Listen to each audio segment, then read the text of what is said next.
അപ്പോൾ നമ്മുടെ ഇന്നത്തെ അൽഗോരിതം ഫോർത്ത് അൽഗോരിതമാണ്, F12 ഫോർത്ത് അൽഗോരിതമാണ്. അപ്പോൾ ഇന്നത്തെ നമ്മുടെ പൊസിഷൻ എന്ന് പറയുന്നത് നമുക്ക് ഈ ഭാഗത്താണ് സോൾവ് ചെയ്യേണ്ടത്. ഇവിടെയുള്ള പീസ് ഇതാ ഇവിടെ കിടക്കുന്നുണ്ട്. നമ്മളിങ്ങനെ ഫേസ് ചെയ്തിട്ടാണ് പിടിച്ചിരിക്കുന്നത്. ഇവിടെ വൈറ്റ് ഉണ്ട്, ഇതിന്റെ കോമ്പിനേഷൻ കളർ റെഡ് ഗ്രീൻ ആണ്. ഈ റെഡും ഗ്രീനും ഇവിടെ കിടക്കുന്നുണ്ട്. ഇതേപോലെ ഓപ്പോസിറ്റ് കിടക്കുമ്പോൾ നമുക്ക് ചെയ്യണം എളുപ്പത്തിലുള്ള അൽഗോരിതമാണ് R ഇൻവേഴ്സ്. ഏറ്റവും സിമ്പിൾ ആയിട്ടുള്ള ഇവിടെ നമുക്ക് മാച്ച് ആയി കിട്ടി.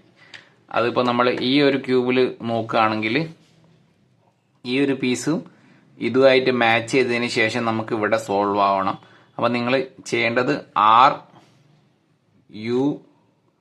R inverse. ഇവിടെ രണ്ടും മാച്ച് ആയതിനു ശേഷം ഇവിടെ കോമ്പിനേഷൻ ആയിട്ട് സോൾവ് ആവും.